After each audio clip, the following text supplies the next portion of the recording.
Alright, hello all you crazy people out there, my name is Dragonite, and welcome back to Harvest December. This is gifting, as in February, as in, well, it's a chapter and it's complicated. Anyway, the sun had gone down. I was there 2 hours later than I had initially planned. That's a long time. The blizzard seemed to be getting worse, did something like happen to my eyeballs when I took a break between chapters? Because I just can't read at all of a sudden. I was kind of on a roll too. The blizzard seemed to be getting worse, so I even thought of giving up on the idea. But I couldn't put off visiting Sanae any longer, so I had to do this. I had to look happy, sunny. I took a few deep breaths in front of the shop and let go of the negativity that was penting up inside. I put my hand on the door and slid it open. I told you, Sanae isn't going to see you. I see, so this was what had been happening. You, hey! Sorry my big brother's causing you trouble. Drenched and dripping, I, Mizuho Toyama, was about to bow, but... Achoo! I sneezed instead. I think it was unnecessary to chill the bucket in the fridge, I said through chattering teeth. I'm sorry, I thought maybe if he caught a cold he might stop coming here. Yumi-sama brought me a warm drink as I huddled with a blanket on a counter seat. I was shaking so much I didn't even say thank you. I quietly sipped the tea. Phew! I felt a lot better as my veins warmed up and my blood began to circulate again. I finally stopped trembling and managed to take a deep breath. I'm drying your clothes now. That's the only uniform I own. You better iron it well, too. I'm not very good at ironing, though. I was the victim here, so I didn't think it was too much to ask. I could hear the dryer rumbling in the back, but other than that, the shop was silent. Aren't you open today? I couldn't smell the unusual scent of stew cooking on the stove. Sanae was in great pain this morning, so I had to take her to the hospital. When I went to the market later, nothing good was left by then. So it's a day off, is it? I can't feed my customers food that isn't the best quality when they make an effort to come this far in the cold. But can't you just do the simple dishes? You could omit the ones that take time from the menu. I have to get to the markets early to get good fish. I have to make several trips to collect the vegetables.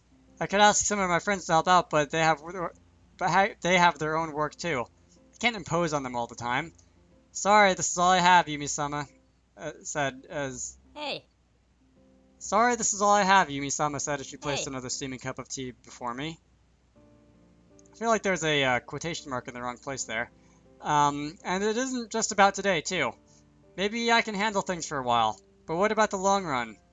I know I can manage till the end of the year, but what about the month after that, and the year after that, the future? Yumi poured herself a glass of Japanese rice wine and swallowed it in one go. I have Sanae to take care of, and I'm on my own. I fear the path of my life. I remembered the words my big brother said in the past. Every living thing had equal life.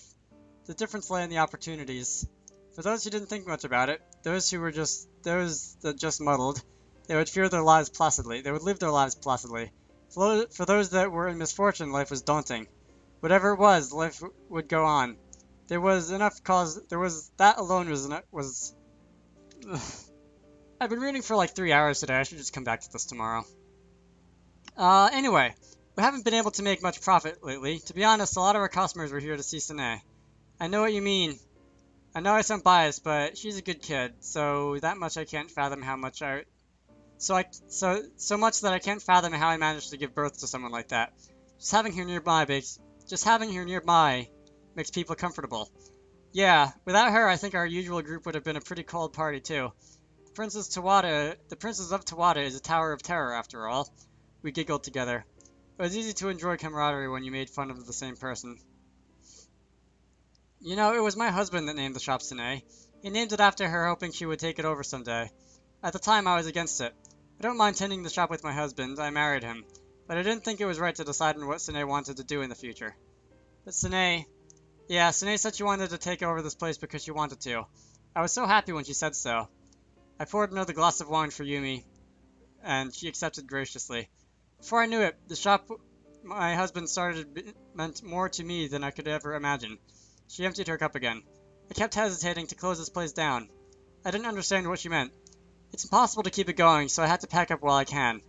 Hey, wait a second. The flask of wine tipped over. The leftover contents splashed on the floor. You're thinking of closing Sanae? Before the year ends, yes. We won't be able to open daily, but I do have to make an effort to give my regulars notice and a proper goodbye. Sanae's rehabilitation just started. It's hard to find a good hospital elsewhere. Towada Hospital is a good place. Even Mashiro-san said she would do her best to support you. That's why I can't stay. I couldn't bring myself to meet Yumi's quiet smile. It's not right for me to leech off of a friend. Mashiro feels like has to do it just because Yuki-chan could have been the victim. But as long as Sanae and I stay here, everyone else is going to treat us like a charity case. But that's what friends do. They help each other. Don't you understand that? Sanae has started studying for the entrance exams, Yumi suddenly said. I didn't know how I should react, so I just looked at her. Your expression tells me that you think it's too late. I nodded. It was no use pretending. Sanae said so too. She said it was okay if she could make it in next year. That's why she would try for a good university. Yumi gave a long, heavy sigh. I've been saving up for Sanae's future. She buried her face into her hands. But I wasn't saving up for her to live like this. I was too much of a child to know what to say. So I just sat there awkwardly, not knowing what to do. I thought life in Tagami was something that would pass by peacefully. But now everything had changed, twisted into proportions too large and too heavy for me to comprehend. Mizuho-chan, you know your brother's trying to apologize for this, right? He comes here every day, drenched. He comes home every day, drenched. He doesn't give up. He comes every day, knowing he'd get water thrown at him, but he still says he wants to apologize. I doubt he'd budge even if I took my cooking knives out on him. Yumi lifted her face. Her eyes were burning. Just looking at her made something tingle and tighten inside of me. Haha, yeah, he probably thinks it would be better if he just gets his leg lopped off by me. Then he'd be off the hook. We'd be even, and you wouldn't have to deal with us anymore. Yumi-san, Oni-chan's not, and I hate him for that. I fell silent again. Everything he does is because he's a healthy human being that can do anything he wants. He's turning up here to make us feel inadequate, handicapped, the lowest of the low. No, that's not it, I wanted to say, but I couldn't bring myself to. It wasn't my place to retaliate. I knew that wasn't what Oni-chan was trying to do.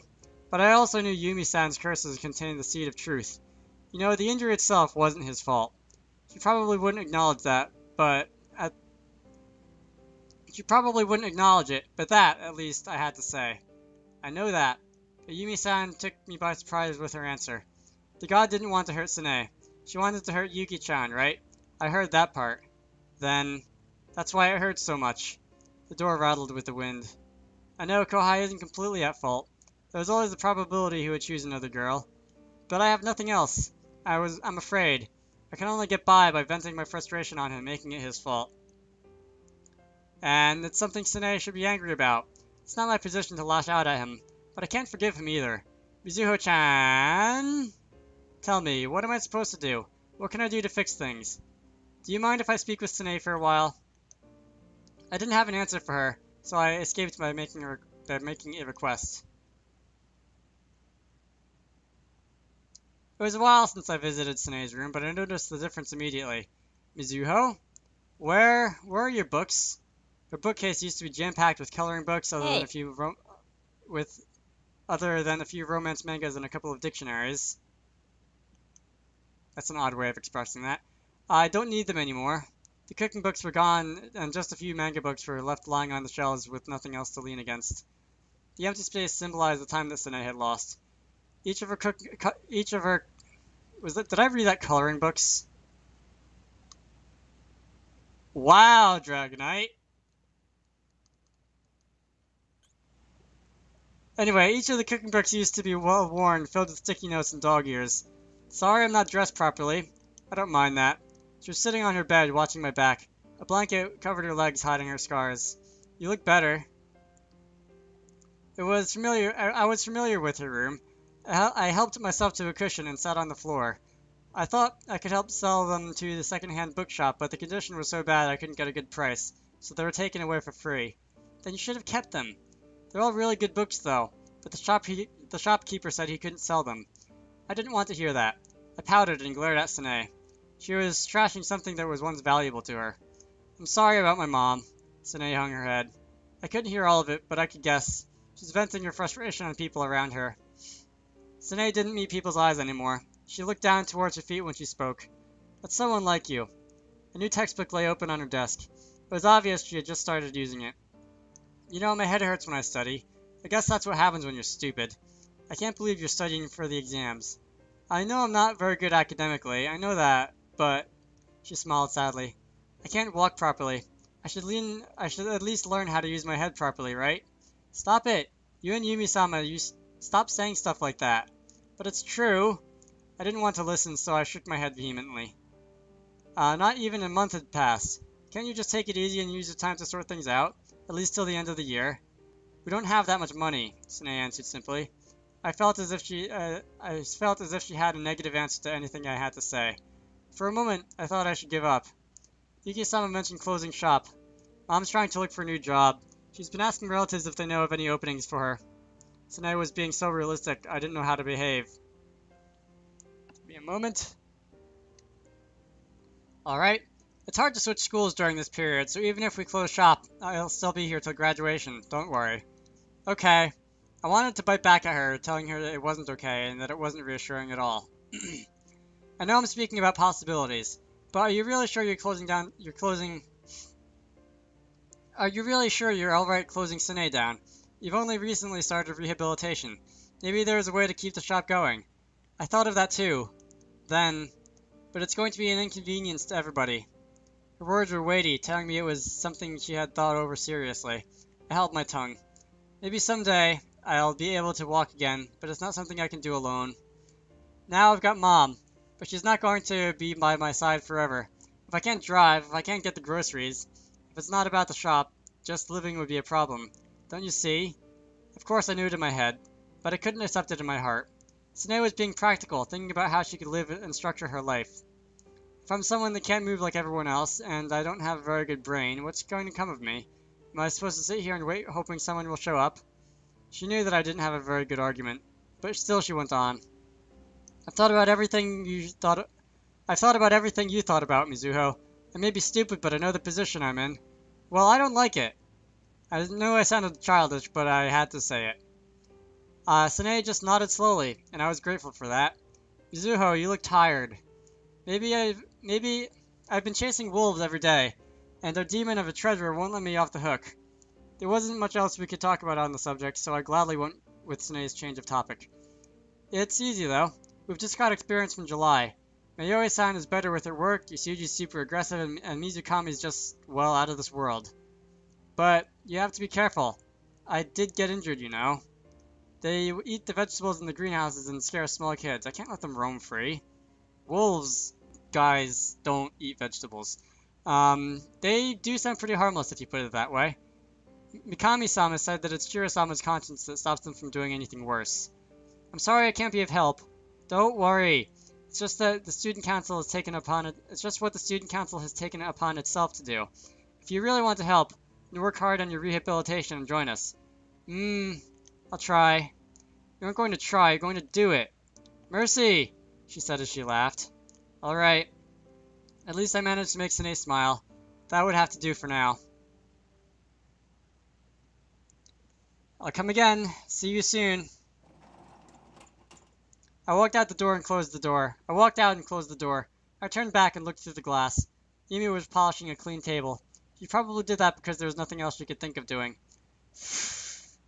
I let out a breath. Everyone was so depressed, so negative. I knew I was one of them too. I had to do something. We couldn't just stay depressed forever. But what to do? I was showing the characteristics of a typical pessimist. My brain was stalling, unable to find a way forwards. Grr. Even as I walked through the snow, I could feel the frustration building up inside me. I stopped, disturbed by the rustling nearby. A white shadow flitted across the back of a greenhouse. Hey! I darted towards the wolf. Before I had taken a few steps, it had spun around and run back into the woods. Don't go, let me bop you on the head first, I yelled. I knew I was being ridiculous. I stopped by the greenhouse, noting I was there just in time. It was still intact and none of the vegetables inside had been harmed. Damn it, I'm tired and you make me run like that, I grumbled as I breathed with my hands on my knees. Well, at least I've got my mind off some things. I'm feeling better. Then it hit me. This is it. I felt hope well up inside me. I felt energized by my brilliant idea. It wasn't much of a plan, but it was simple and effective. Very typical of me. Yeah!